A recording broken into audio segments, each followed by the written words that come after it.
बोले ये वही है जो ओवैसी के आदमी है और नुपुर के खिलाफ वो कर रहे थे वहाँ। बोले तुम्हें देखना, तुम्हें सबको पाकिस्तान भेज देना चाहिए। मैं हैरान, उसकी शक्ल देखना। प्रेस कॉन्फ्रेंस बुलाई गई है, लेकिन आप पीछे देख सकते हैं कि कितने अमित शाह की पुलिस बैठी हुई है यहाँ पे। जुल्म है, बढ़ता है तो मिट जाता है।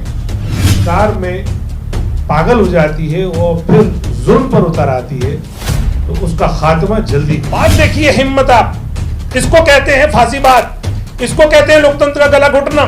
ये वाकया होता है 11:40-50 के देश के संविधान से चलता है। आखिर देश के संविधान ने उनके खिलाफ क्या किया? वो देश का संविधान क्यों खामोश कर दिया भारतीय जनता पार्टी? झूठ कैसे बोल सकती है? लेकिन पुलिस की सख्ती कहिए या उसकी मजबूरी कहिए या उसके आका का दबाव कहिए कि वो झूठ बोलने पर मजबूर हुए और हमें एक दिन हवालात में जो रखा, उसके बाद 3 दिन की वो बैरक है पार्लियामेंट स्ट्रीट की जिसमें अंग्रेजों ने शहीद आजम भगत सिंह को कैद रखा था। हमने ये सुनते ही थोड़ा सुकून हमें मिला और हमने उसकी दीवारों का बोसा लिया। जेल में या पुलिस की जो अजियतें और जो सख्ती थी उसमें भी आपका हौसला हमारे साथ रहा। मेरे दोनों साथी डॉक्टर मुमताज़ आलम रिजवी साहब और राजीव रियाज साहब ने बहुत कुछ आपके सामने तफसील बयान कर दी, लेकिन मैं सिर्फ इतना कहना चाहता हूँ कि जुल्म फिर जुल्म है, बढ़ता है तो मिट जाता है। खून फिर खून है, टपकेगा तो जम जाएगा। तो कोई भी सरकार जो अपने अहंकार में पागल हो जाती है और फिर जुल्म पर उतर आती है तो उसका खात्मा जल्दी होता है।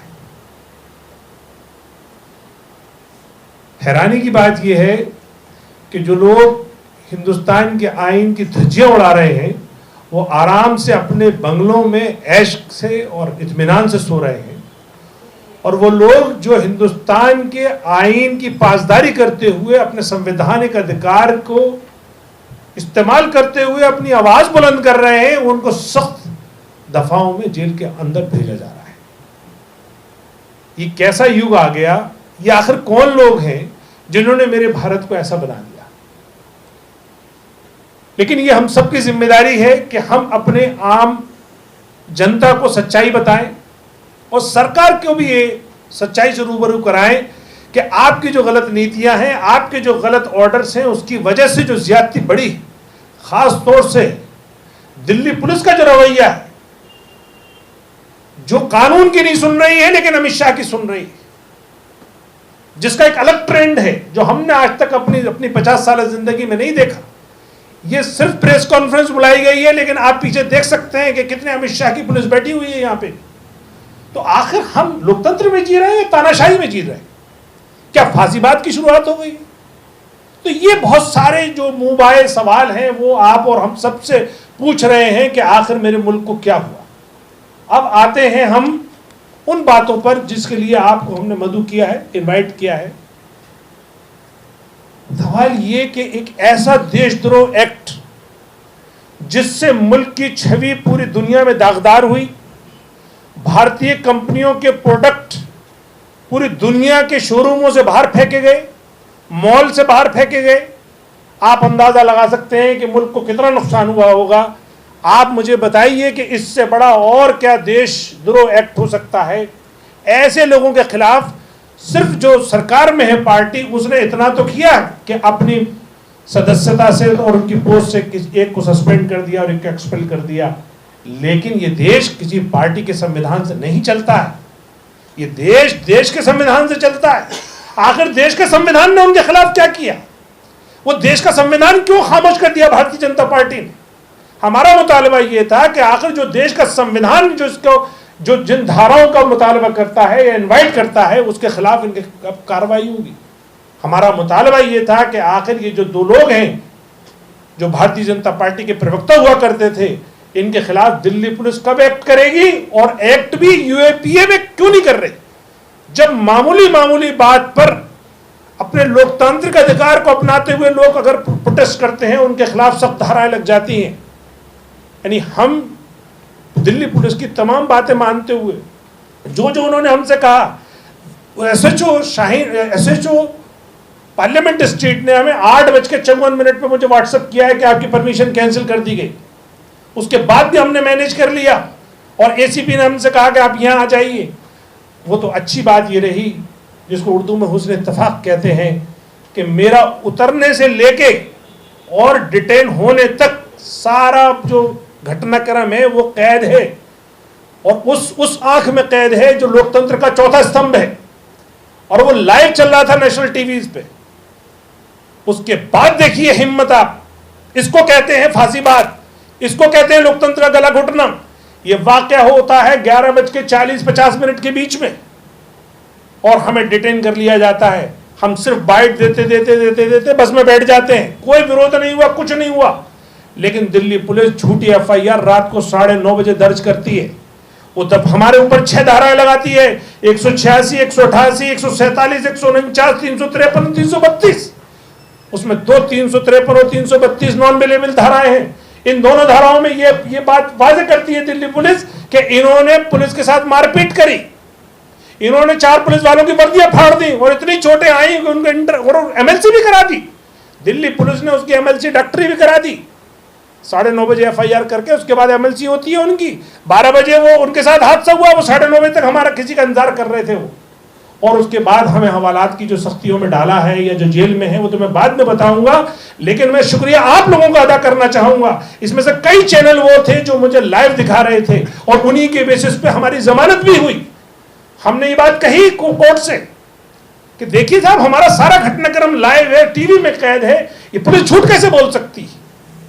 लेकिन पुलिस की सख्ती कहिए या उसकी मजबूरी कहिए या उसके आका का दबाव कहिए कि वो झूठ बोलने पर मजबूर हुए और हमें एक दिन हवालात में जो रखा, उसके बाद 3 दिन के लिए हमें जुडिशियल कस्टडी में जेल में भेज दिया गया। आप समझ सकते हैं 30 लोगों की जमानत कराने के लिए कितना अरेंजमेंट करना पड़ता है। 30 जमानती ढूंढने पड़ते हैं, 30 लोगों को के उनके कागजात ढूंढने पड़ते हैं, प्रिपरेशन होती है। तो हमें सुबह तक नहीं बताया गया कि इस धारा में आपको बंद है, वो तो कोर्ट में जाके हमें पता चला कि हम इस धारा में बंद है। उसके बाद जिस थाने में हमें रखा वो बैरिक ऐसी कि उसमें उस टॉयलेट की 10 साल से सफाई नहीं हुई, नीचे दरी बिछी हुई थी, उसमें इतनी मोटी मोटी चींटे जो काट रहे थे, हम सो नहीं सकते थे। हमने पूछा भाई ये इसका हाल क्यों है? बोले साहब ये आपको पता है ये कौन सी बैरक है? ये वो बैरक है पार्लियामेंट स्ट्रीट की जिसमें अंग्रेजों ने शहीद आजम भगत सिंह को कैद रखा था। हमने ये सुनते ही थोड़ा सुकून हमें मिला और हमने उसकी दीवारों का बोसा लिया कि ये वही क्रांतिकारी जगह है, भले से इन्होंने गंदा रखा हुआ है इसको, कि जिसने हिंदुस्तान में अंग्रेजों के जुल्म का खात्मा किया था, इसलिए वो शहीद आजम कहलाए। और हमने बोसा लेके वो भूखे रहकर पूरी रात जाग कर ऐसी गुजारी, उन चींटियों को मारते मारते कभी इधर काट ले कभी उधर काट ले। उसके बाद हम सुबह जब कोर्ट में पेश हो गए और जब फिर हम पहुंचते हैं जेल में, मैं जेल के 2-3 वाक़े बता के अपनी बात खत्म करूंगा, फिर हम ओपन कर देंगे।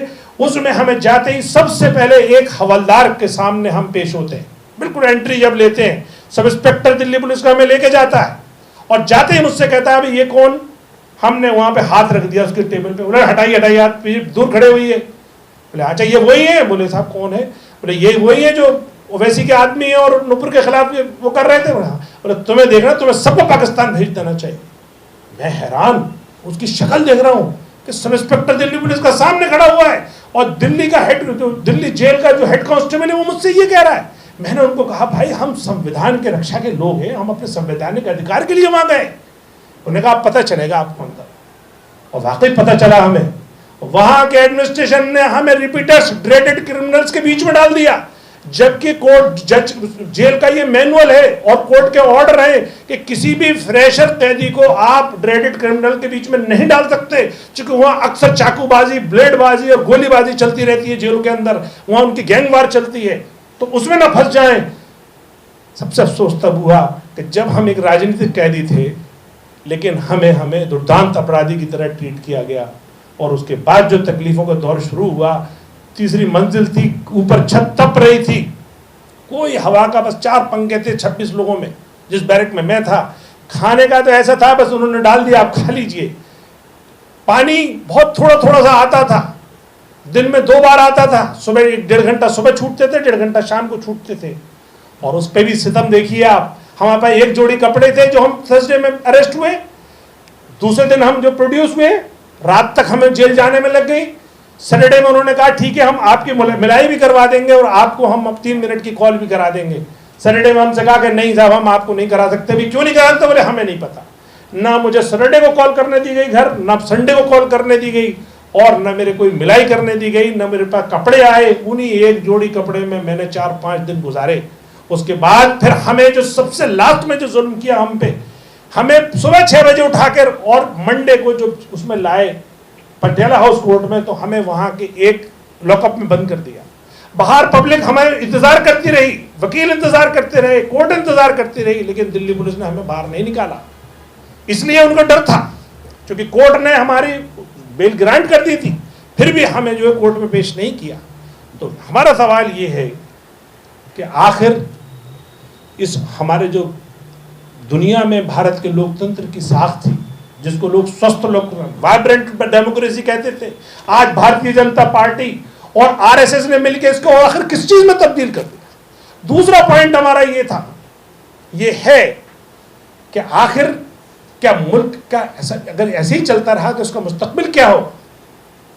तीसरा, भारतीय जनता पार्टी जिसके ऊपर ये सरकार चलाने की जिम्मेदारी है, वो आखिर ये 2 अपराधियों को क्यों बचा रही? वो ऐसा क्या उनके साथ मजबूरी है कि जो उनके खिलाफ आवाज उठाने निकलता है उसके घर तोड़ दिए जाते हैं, उनके घर बुलडोज कर दिए जाते हैं, और उनकी चाहने वाली एक अभिनेत्री का छज्जा टूट जाता है मुंबई में, तो बड़े बड़े लोगों की जो है सांसें रुक जाती हैं एक छज्जे में। और हम जो आवाज उठाने वाले लोग हैं उनके पूरे पूरे पुश्तैनी घर तोड़ दिए जाते हैं। तो हमारा आप लोगों के थ्रू ये मुतालबा है कि भारतीय जनता पार्टी ने ये जो हमारे बुजुर्गों की जो विरासत है, जो इस देश को सजाया है, जिस लोकतंत्र को उन्होंने स्वस्थ बनाया है, इसका जो गला घोट रही है, इसका गला घोटना बंद करे। ये जो 2 लोग जिसको भारतीय जनता पार्टी ने उनका गुनाह तस्लीम करके उनको बाहर निकाला है, या कहे भारतीय जनता पार्टी के ये गुनाहगार नहीं है, और उसके खिलाफ कानूनी कार्रवाई करे। कानून आखिर मौजूद है। दिल्ली पुलिस अगर हमारे खिलाफ इस्तेमाल हो सकती है, आज प्रेस कॉन्फ्रेंस करने पे भी अगर दिल्ली पुलिस यहां आ सकती है, तो आखिर उन्होंने तो इतना बड़ा जुर्म किया है कि देश के न सिर्फ मुसलमान बल्कि देश की कंपनियों तक को आर्थिक नुकसान पहुंचाया है। तो उनके खिलाफ कार्रवाई वो कब करेगी?